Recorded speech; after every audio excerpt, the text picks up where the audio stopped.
Đó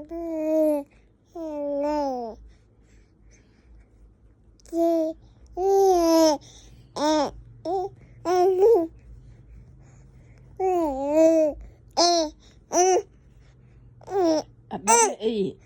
ôn sao hai vậy anh cho mình gì lên người ôn mà ý ở đây này kỳ anh áo hay chè chè cái anh cho ôn này ý em mà tôi không thấy màu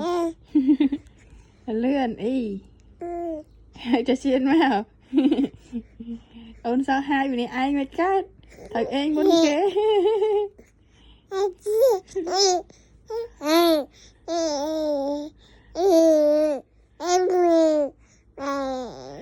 mèo